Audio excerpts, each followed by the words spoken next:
Good morning बच्चों, कैसे हो आप सब। आप सभी का स्वागत है जागृति क्लासेस के ऑनलाइन लर्निंग प्लेटफॉर्म पर, जहां पर हम कर रहे थे क्लास 11th में रासायनिक बंधन, केमिकल बॉन्डिंग। केमिकल बॉन्डिंग में कुछ अपने बॉन्ड पैरामीटर पढ़े थे, बंधों के गुण पढ़े थे, जिसमें अपने लास्ट जो अपने पास बॉन्ड पैरामीटर है, बंध के गुण है, वो है बॉन्ड ऑर्डर, यानी बंध कोटि। क्या बोलते हैं? Bond order. ऑर्डर। अब क्या होता है, कोई भी सहज संयोजक बंध होता है। क्या बच्चों? कोई भी अपने पास क्या है, सहज संयोजक बंध है, उसके अंदर जो बंधों की संख्या है वो क्या कहलाती है? बंध कोटि कहलाती है। तो लिख देंगे सहज संयोजक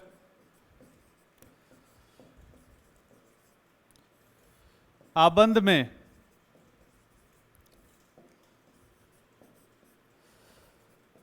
बंधों की संख्या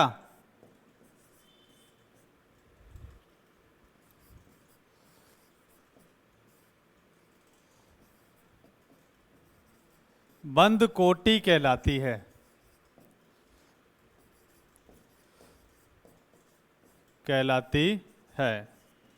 क्लियर? एग्जाम्पल दे देते हैं अपने पास, एग्जाम्पल ले लेते हैं कोई भी। जैसे फ्लोरीन और एक दूसरे फ्लोरीन के अंदर एकल बंध है, तो इसमें बंध कोटि कितनी है? एक है। कितनी है बच्चों? बंध कोटि है अपने पास एक। और ऑक्सीजन लें, जैसे ये F2 लिया था अपने, ऑक्सीजन ले O2, तो एक ऑक्सीजन और दूसरे ऑक्सीजन के बीच में क्या पाया जाता है बच्चों? द्विबंध पाया जाता है। तो यहां पर बंध कोटि कितनी आएगी अपने पास?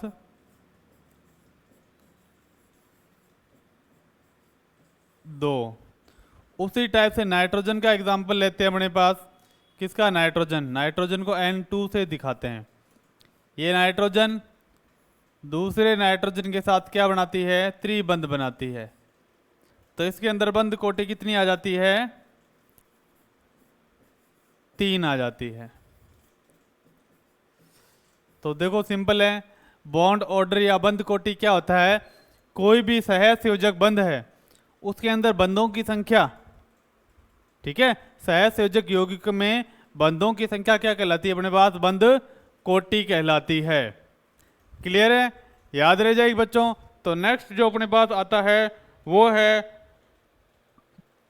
अनुनाद। क्या है? अनुनाद। अनुनाद क्या होता है बच्चों?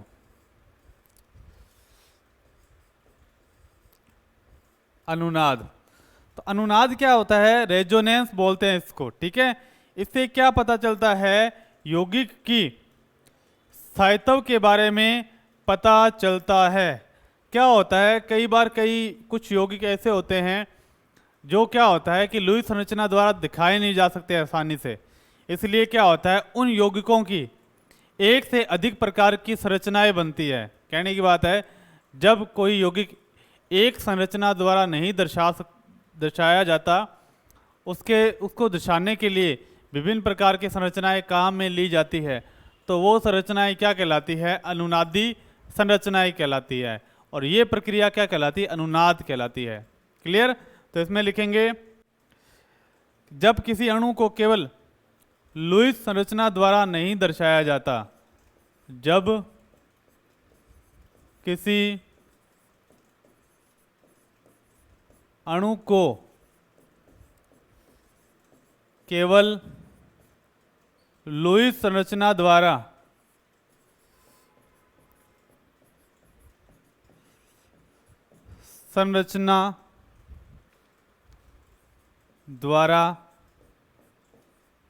नहीं दर्शाया जा सकता,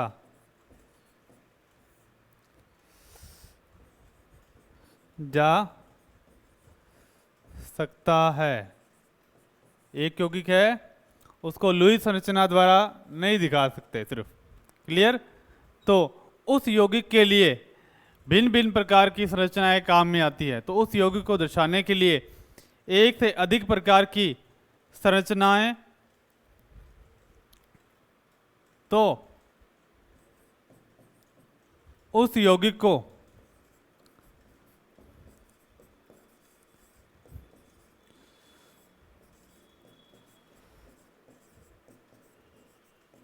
दर्शाने के लिए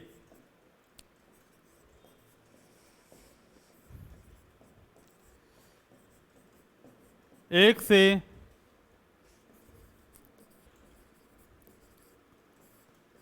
अधिक प्रकार की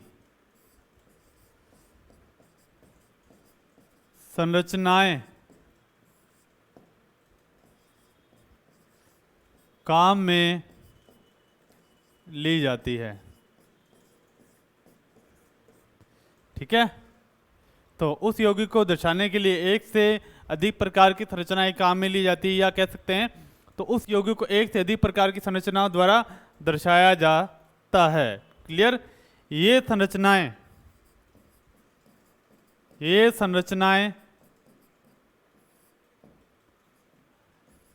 अनुनादी संरचनाएं कहलाती है।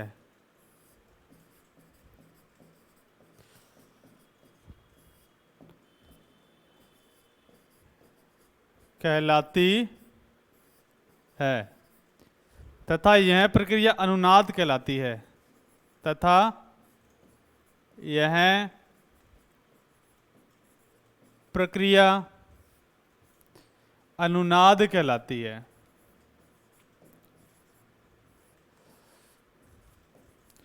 कहलाती है या कहलाता है। तो सिंपल सा है अपने पास फंडा। भाई यौगिक एक है, उसको दिखाने के लिए अपने पास क्या एक से अधिक संरचनाएं काम में ली जाती है। क्लियर? और एग्जाम्पल ले लेते हैं अपने पास O3 ओजोन का एग्जाम्पल। Ozone, clear? ओजोन को क्या करते हैं अपने एक से अधिक प्रकार की संरचनाओं द्वारा दिखाया जाता है। कितने थे? एक से अधिक प्रकार की संरचनाएं द्वारा दर्शाया जाता है। फिर उसके बाद में क्या पढ़ेंगे अपने कि इससे प्रभाव क्या पड़ता है और गुण। ठीक है, ये ओजोन है, 3 अणु बना देते हैं ओजोन के, 1 2 3। ठीक है, ऑक्सीजन के बाहर कितने इलेक्ट्रॉन होते हैं? 6 इलेक्ट्रॉन।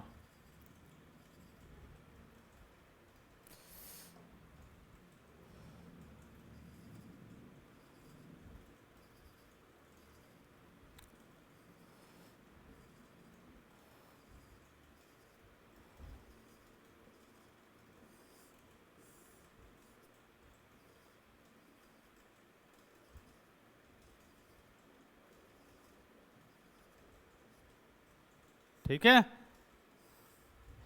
ये साझेदारी करी। क्लियर?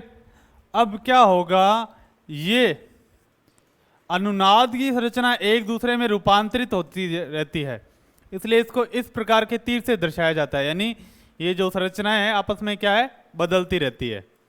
अब क्या होगा कि अनुनाद में क्या होता है कि बंद एक जगह से दूसरी जगह की तरफ क्या होते हैं, गति करते रहते हैं, बंद और इलेक्ट्रॉन। अब ये इलेक्ट्रॉन यहां जाएंगे तो भाई बंद में कितने इलेक्ट्रॉन होते हैं? 1 2। तो यहां क्या बन जाएगा? द्विबंध बन जाएगा। ये ऑक्सीजन, ये यहां पर क्या बन गया अपने पास? डबल बॉन्ड बन गया। इसके इलेक्ट्रॉन उठ के यहां चले गए। भाई यहां पर इलेक्ट्रॉन क्या हो गए? कम, तो इस पर चार्ज क्या लग जाएगा? प्लस का चार्ज लग जाएगा, और बाकी बचे हुए 2 इलेक्ट्रॉन। अब इसके ऊपर इलेक्ट्रॉन बढ़े, क्योंकि यहां से जैसे इलेक्ट्रॉन गया तो एक इलेक्ट्रॉन इसकी तरफ भी तो बढ़ा, तो इस पर कौन सा आवेश लग जाएगा अपने पास? इस पर आवेश लग जाएगा अपने पास ऋणावेश, माइनस। क्लियर? माइनस का आवेश लग गया। अब दूसरे पद में क्या होगा? ये वाला है, ये उठ के जाएगा यहां पर, ये दोनों इलेक्ट्रॉन उठ के चले जाएंगे इसके ऊपर। उस कंडीशन में क्या होगा? ये माइनस चार्ज तो यहां से हो जाएगा खत्म। क्या हो जाएगा? खत्म हो जाएगा, क्योंकि चले गए ना ये इलेक्ट्रॉन, इसके कम हो गए तो वो कंपनसेट हो जाएगा। तो यहां पर क्या बन गया? सिंगल बॉन्ड, एक ऑक्सीजन। ये यहां से गया तो इलेक्ट्रॉन इसके पास क्या हो गए? बढ़ गए, क्योंकि इसके 2 इलेक्ट्रॉन थे बंद में, और ये यहां पर ट्रांसफर हो गए 2 और एक इस पे ऋणावेश। तो देखो ये संरचना है पहले की जैसी है, देखो इस पर आवेश 0, उस पर भी 0 होना चाहिए, प्लस का एक माइनस का एक 0 हो गया। तो देखेंगे अब तीसरी संरचना बनाएंगे इसके अंदर। तीसरी संरचना में क्या होता है, देखने वाली बात यह है कि देखो इसमें द्विबंध यहां उठ रहा है और एक द्विबंध क्या हो रहा है, ये द्विबंध ये यहां से जाता है, द्विबंध आ जाता है यहां पर, और ये द्विबंध यहां से उठ के जाता है, तो क्या आता है, यहां से द्विबंध उठ जाता है।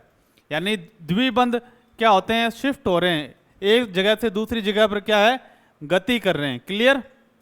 उस कंडीशन में क्या करें, अपने इन बंधों को एक डॉटेड लाइन से दिखा देते हैं।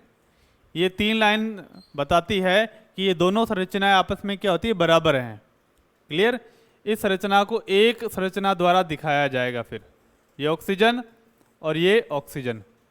अब क्या होता है कि ये बंध घूम रहा है पूरी संरचना में, तो मैंने डॉट से इसको दिखाया, नहीं। क्लियर। और इसे ब्रैकेट में मैंने क्या कर दिया, बंद कर दिया। तो इसे बोलते हैं अनुनादी संकर। अनुनादी संकर यानी सभी संरचनाओं को एक संरचना द्वारा दर्शाया जाता है, उसे अनुनादी संकर बोलते हैं। इसकी ऊर्जा क्या होती है, कम होती है। इसकी ऊर्जा क्या होती है, कम होती है। इसलिए क्या होता है, ये अधिक स्थायी होता है। क्लियर। तो अनुनाद में समझ गए आप, इसमें बंधों का क्या होती है, शिफ्टिंग होती है, बंध एक स्थान से उठकर दूसरे स्थान पर चले जाते हैं। ठीक है, आसान है। तो अब लिखेंगे इस उदाहरण के बाद अनुनाद के गुण। अनुनाद के गुण, ठीक है।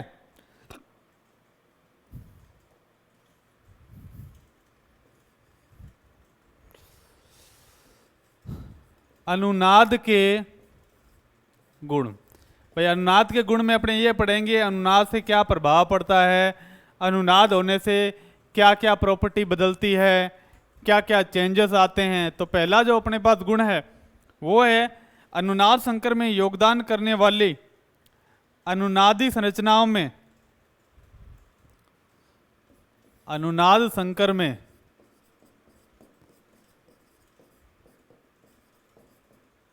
योगदान करने वाली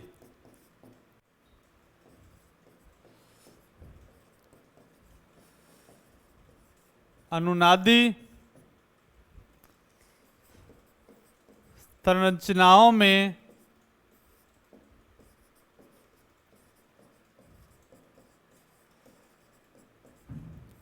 परमाणुओं की संख्या समान होनी चाहिए।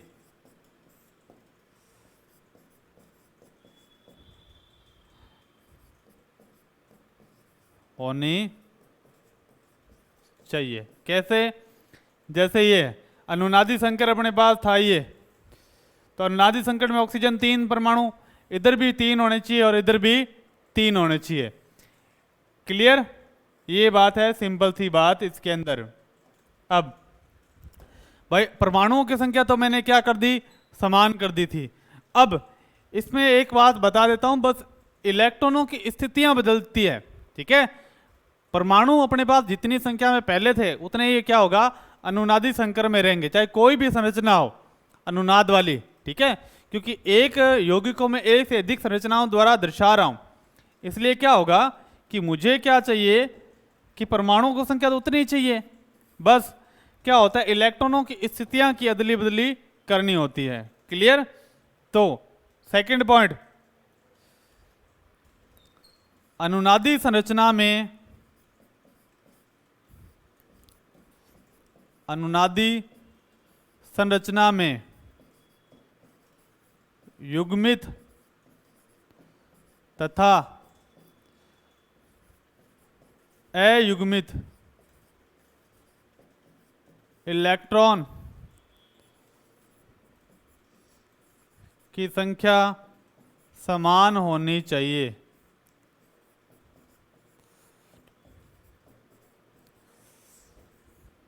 कैसे, देखो इसके अंदर अपने पास कितने हैं, दो, दो चार, पाँच, छः अपने पास है। क्लियर है? देखो, दो, दो चार, दो छः, एक सात। यहाँ पर कितने? दो, दो चार, दो छः, और ये माइनस वाले दो। आप कहोगे माइनस वाले दो कैसे? जैसे ए और बी हैं, इसमें देखो ये दोनों इलेक्ट्रॉन मैंने उठा के इसके अंदर ऊपर डाल दिए, तो इस पर क्या लग जाएगा? ए, यहाँ पर ऋणावेश। तो एक ऋणावेश में कितने इलेक्ट्रॉन होते हैं? दो इलेक्ट्रॉन होते हैं ना। ऋणावेश मतलब दो इलेक्ट्रॉन उठ के चले गए। क्लियर? तो पूरे होते हैं। जितने भी इलेक्ट्रॉन अपने पास युग्मित तथा अयुग्मित है, उनकी संख्या क्या होनी चाहिए बच्चों? अपने पास समान होनी चाहिए। ये अपने पास पॉइंट है। अब नेक्स्ट पॉइंट की जो बात है वो अपने बात करते हैं कि प्रत्येक अनुनादी संरचना में जो अनुनादी संकर होता है वो सबसे अधिक स्थायी होता है, क्योंकि उसकी ऊर्जा सबसे कम होती है। तो लिख देते हैं थर्ड पॉइंट,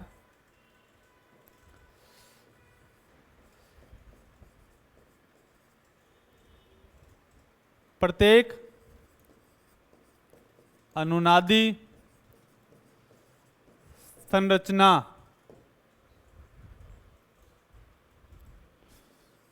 की ऊर्जा अनुनादी संकर से कम होती है। अनुनादी संकर से कम होती है, जिसके कारण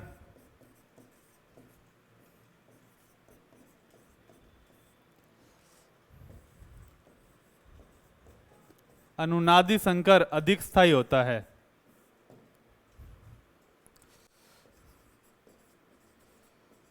अधिक स्थायी होता है। तो जितनी ज्यादा ऊर्जा कम होगी, स्थायित्व उतना ही अधिक होता है। क्लियर? अब देखो अपने पास अनुनादी ऊर्जा क्या होती है। अनुनादी ऊर्जा ये होता है, अनुनादी संरचना में क्या होता है, जब ये जैसे ही अनुनादी संरचनाएं बनती है तो उनके निर्माण में जितनी ऊर्जा निकलती है वो क्या कहलाती है? अनुनादी ऊर्जा कहलाती है। क्लियर?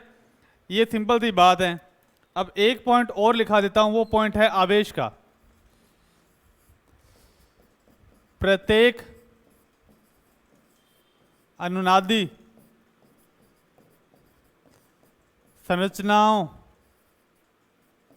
संरचना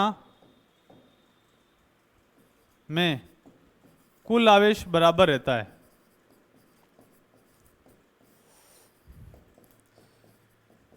बराबर रहता है। क्या रहता है? कुल आवेश बराबर रहता है। ये बात सिंपल। कैसे बराबर रहता है तो देख लेते हैं। यहां पर कुल आवेश कितना है? जीरो। इस पर यहां पर भी कितना होना चाहिए? जीरो। माइनस का एक प्लस का एक, जीरो। तो इन दोनों का आवेश क्या हो गया? बराबर हो गया। क्लियर? अब फिफ्थ पॉइंट, पांचवा ये है,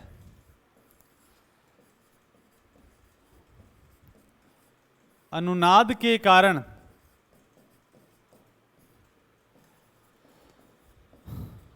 अणुओं की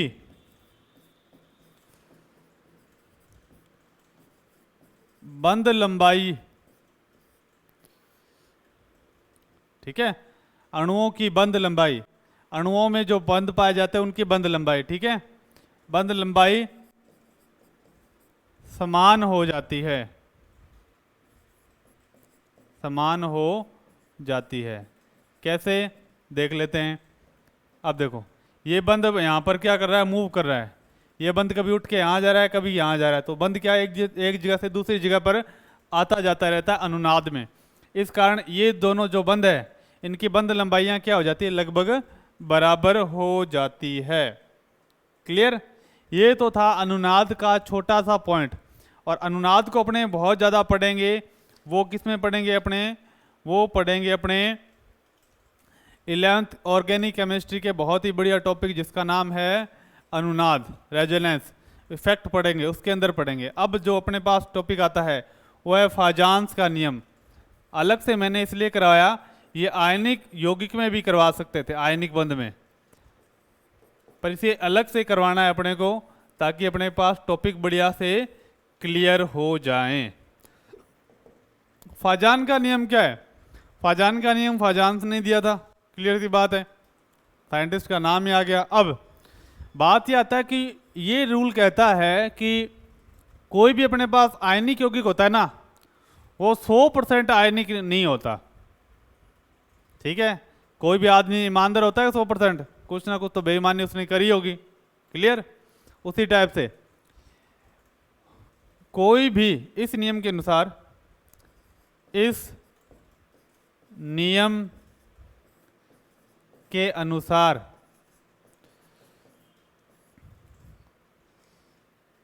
आयनिक यौगिक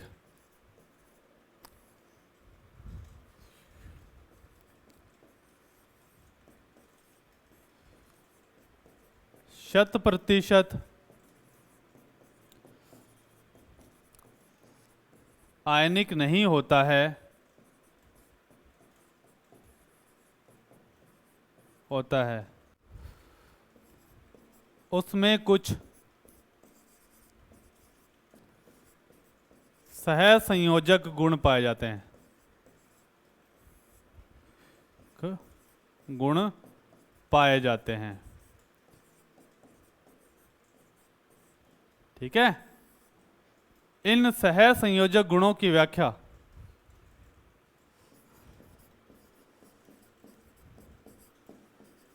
संयोजक गुणों की व्याख्या फाजान के नियम के अनुसार की जाती है।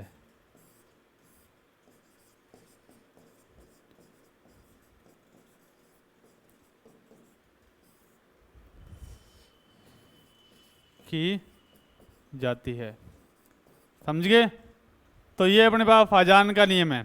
फाजान का नियम अपने पास बता देता है कि किसमें कोई भी अपने पास आयनिक यौगिक है तो उसमें सहसंयोजक गुण कितने हैं। ये सहसंयोजक गुण किस पर निर्भर करता है? वो है ध्रुवणता पर निर्भर करता है, चाहे वो ऋणायन की हो चाहे धनायन की ध्रुवणता होती है। ध्रुवणता मतलब इलेक्ट्रॉन खींचने की क्षमता, क्लियर। ये सहसंयोजक गुण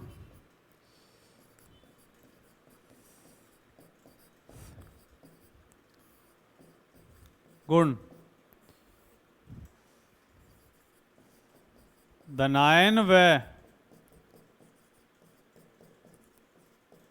ऋणायन की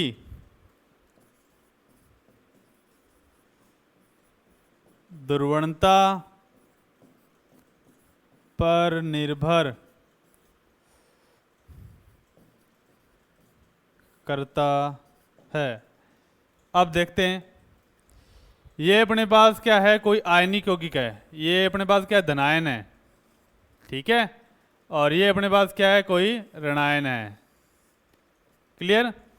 धनायन की ध्रुवण क्षमता जितनी ज्यादा होगी तो ऋणायन से क्या इलेक्ट्रॉन क्लाउड अपनी तरफ खींचेगा, जिससे क्या हो जाएगा, जो इलेक्ट्रॉन क्लाउड है वो क्या हो जाएगा, इलेक्ट्रॉन अब विकृत होना चालू हो जाएगा, इसकी तरफ इकट्ठा होना स्टार्ट कर देगा, यानी ऐसे विकृति यानी उसमें चालू हो जाएगी। जैसे इसकी ध्रुवण क्षमता और बढ़ेगी, क्या ध्रुवण क्षमता आकार छोटे होने से बढ़ती है, तो ये ऋणायन है, ऋणायन क्या क्या होता है, इलेक्ट्रॉन धनायन की तरफ और आकर्षित होता है, क्लियर। इस तरह से जब अंत में क्या होगा, जैसे धनायन का जब ध्रुवण क्षमता सर्वाधिक हो जाएगी तो क्या होगा, ये ऋणायन एकदम पास में आ जाएगा, और जब सर्वाधिक इसकी ध्रुवण क्षमता होगी तो क्या हो जाएगा, जो आयनिक बंध है वो किस में कन्वर्ट हो जाएगा, सहसंयोजक आबंध में बदल जाएगा। तो इसका मतलब ये हो गया कि जैसे जैसे अपने पास धनायन की ध्रुवण क्षमता बढ़ती है, ठीक है, तो मैं यहां पर लिख देता हूं, ठीक है, ध्रुवण क्षमता का बढ़ता क्रम, क्षमता बढ़ रही है, ठीक है, तो सहसंयोजक गुण क्या हो रहे हैं, बढ़ रहे हैं।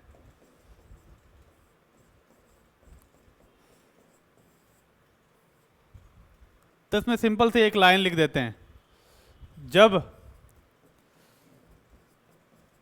धनायन या ऋणायन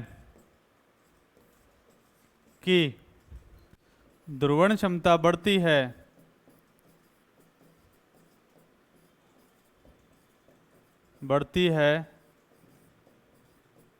तो आयनिक यौगिक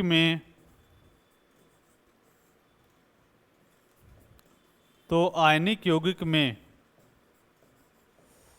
सहसंयोजक गुण बढ़ते हैं।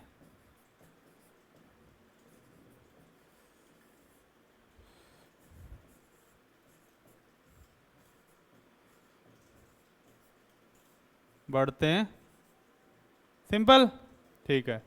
अब सहसंयोजक गुण यानी कारक क्या है, कौन कौन से कारक है, ठीक है, प्रभावित करने वाले कारक।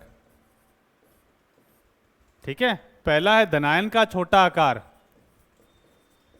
धनायन का जितना छोटा आकार होगा, तो मैं लिख देता हूं इसमें, धनायन का जितना छोटा आकार होगा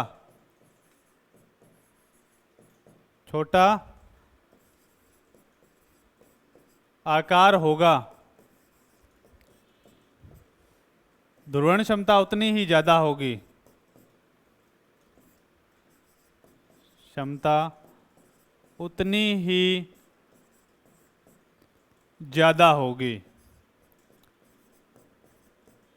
ध्रुवण क्षमता उतनी ही ज्यादा होगी।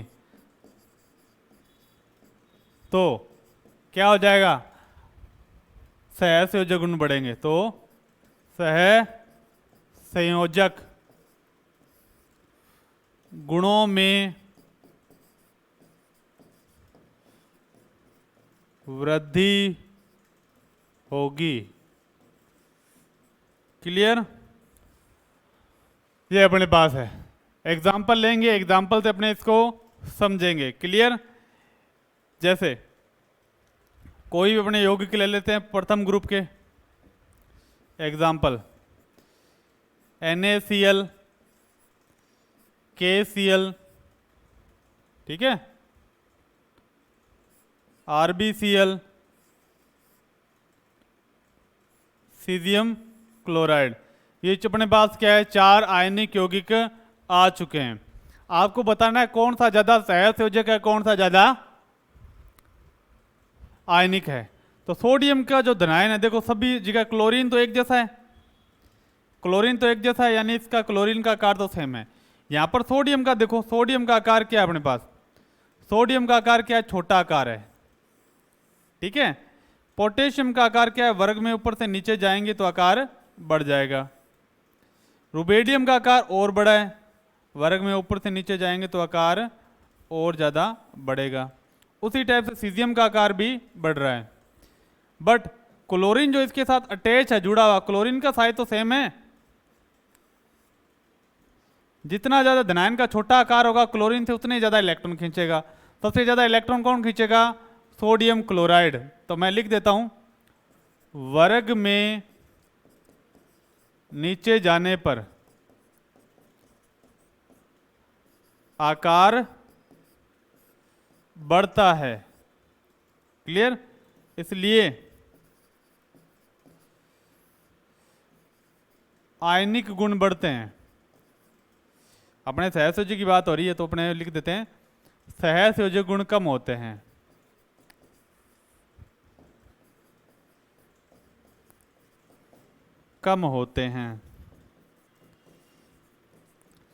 तो धनायन का जितना छोटा आकार होगा वो इलेक्ट्रॉन उतनी आसानी से खींच लेगा। तो बताओ सबसे ज्यादा सहसंयोजक कौन सा है, NaCl।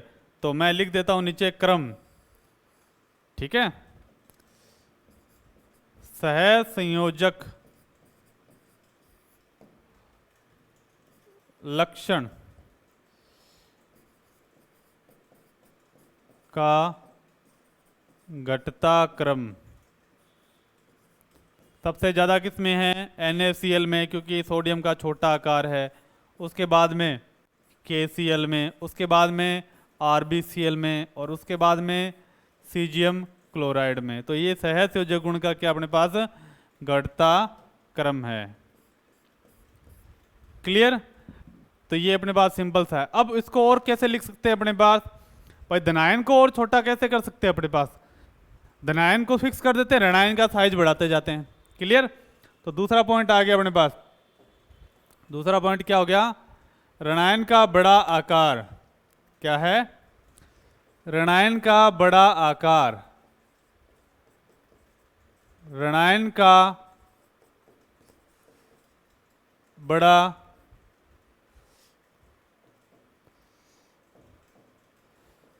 बड़ा आकार।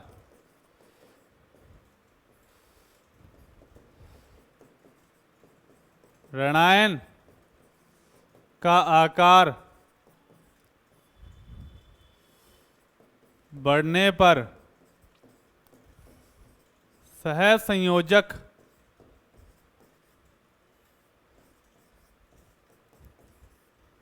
गुणों में वृद्धि होती है। जितना ज़्यादा ऋणायन का आकार होगा उतने ज़्यादा क्या होगा? सहसंयोजक गुण बढ़ जाएंगे। भाई ऋणायन का आकार बढ़ गया, इसका मतलब धनायन का आकार क्या होगा? ऑटोमेटिकली ही छोटा हो जाएगा। क्या हो जाएगा? ऑटोमेटिकली छोटा हो जाएगा। एग्जाम्पल ले लेते हैं अपने caesium fluoride, caesium chloride, caesium bromide, caesium iodide. Clear? इसमें अपने पास ये देखो धनायन है, धनायन का आकार तो अपने पास क्या एक जैसा ही है। धनायन तो साइज तो बड़ा ही है, ये बड़ा साइज का धनायन है, ये बड़ा साइज का धनायन है। क्लियर? चारों में अपने पास धनायन का साइज क्या सेम है, पर यहाँ पर फ्लोरीन है जो ऋणायन है उसका साइज क्या है? छोटा है। ये ऋणायन, फिर क्लोरीन साइज बढ़ गया, फिर ब्रोमीन साइज और बढ़ गया। क्लियर? फिर अपने पास क्या? आयोडीन, सीजियम आयोडाइड, ये सीजियम धनायन, और आयोडीन क्या है? बड़े साइज का है। देखो अब बताओ सबसे छोटा धनायन कहाँ है? सीजियम में है ना। देखो सीजियम का हो गया, आयोडीन का बड़ा हो गया, तो आयोडीन से क्या इलेक्ट्रॉन खींच लेगा, यानी बंध ध्रुवीय ज़्यादा हो जाएगा। यानी अपने लिख सकते हैं वर्ग में नीचे जाने पर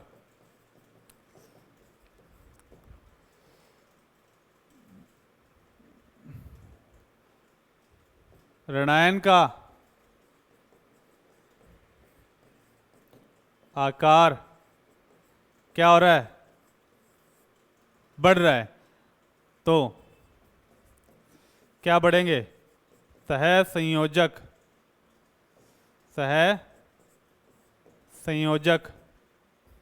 गुण बढ़ते हैं। तो आप लिख सकते हो सहसंयोजक गुणों का क्रम, सहसंयोजक गुणों का क्रम। सबसे ज़्यादा सहसंयोजक कौन सा है? सीजियम आयोडाइड, धनायन का छोटा आकार हो गया ना, तो ऋणायन का सबसे बड़ा। फिर उसके बाद में सीजियम ब्रोमाइड, उसके बाद में सीजियम क्लोराइड, उसके बाद में सीजियम फ्लोराइड। बहुत आसान सा है ये, कुछ ज़्यादा माथापच्ची इसके अंदर अपने को करनी नहीं है। क्लियर है बच्चों? अब जो तीसरा पॉइंट आता है फाजान के रूल में, जो सहसंयोजक गुण समझने के लिए आता है, वो है कि धनायन और ऋणायन पर जब आवेश की मात्रा बढ़ेगी, इसमें सारे आ जाते हैं। ठीक है? तीसरा पॉइंट,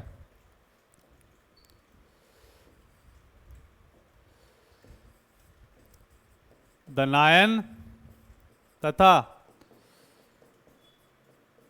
ऋणायन पर आवेश की मात्रा बढ़ने पर सहसंयोजक गुण बढ़ते हैं। सहसंयोजक गुण बढ़ते हैं। जैसे अपने पास धनायन ये NaCl, ठीक है, दूसरा ले MgCl2, ठीक है। तीसरा ले अपने पास AlCl3, तो अपने पास ये 3 आगे धनायन। इसमें क्या है, ऋणायन तो समान है पर धनायन पर आवेश लगातार बढ़ रहा है। यहाँ पर जो धनायन है उस पर Na+1 आवेश है, इस पर कितना है Mg+2 है, 2 आवेश है, और इस पर क्या Al+3। जितना ज़्यादा आवेश होगा उतना ही ज़्यादा क्या होगा, बंध सह संयोजक होगा। तो बताओ सबसे ज़्यादा सह संयोजक कौन सा है, AlCl3, उसके बाद में MgCl2, उसके बाद में NaCl। ये है सह संयोजक गुणों का घटता क्रम। क्लियर। उसी टाइप से अपने ऋणावेशित वाले लिख देते हैं। क्लियर। ऋणावेशित वाले में अपने सिंपल सा कोई एग्जांपल उठा लेते हैं, ठीक है। अब ये एक तो NaCl ले लेते हैं, NaCl ले लिया मैंने, उसमें Cl पर आवेश क्या है माइनस, फिर मैंने लिया Na2SO4। क्लियर। इसमें सल्फेट पर माइनस क्या है -2। क्लियर। फिर ले लिया मैंने Na3PO4, ठीक है। PO4 -3 होता है, तो यहाँ पर क्या है PO4 -3। तो बताओ सबसे ज़्यादा सहसंयोजक कौन सा होगा जिस पे चार्ज होगा माइनस का, तो ये अपने पास Na3PO4 ये सबसे ज़्यादा है। उसके बाद में Na2SO4, उसके बाद में NaCl। तो जितना ज़्यादा प्लस या माइनस बढ़ेगा उतने ही ज़्यादा क्या होंगे, सहसंयोजक गुण बढ़ेंगे। क्लियर है बच्चों। तो आज के लिए अपने पास इतना ही था, और कल अपने पढ़ेंगे VSEPR theory, वैलेंशियल electron pair repulsion theory, संयोजकता बंध, संयोजकता कोश, इलेक्ट्रॉन युग्म प्रतिकर्षण सिद्धांत। बहुत ही बढ़िया टॉपिक है। उसके जस्ट बाद अपने स्टार्ट करेंगे VBT, जिसमें 2 पॉइंट आते हैं अपने पास, अतिव्यापन और संकरण। ठीक है। कल अपने नेक्स्ट क्लास में मिलेंगे और बहुत ही बढ़िया तरीके से लास्ट क्लास को रिवाइज करेंगे। Thank you, bye.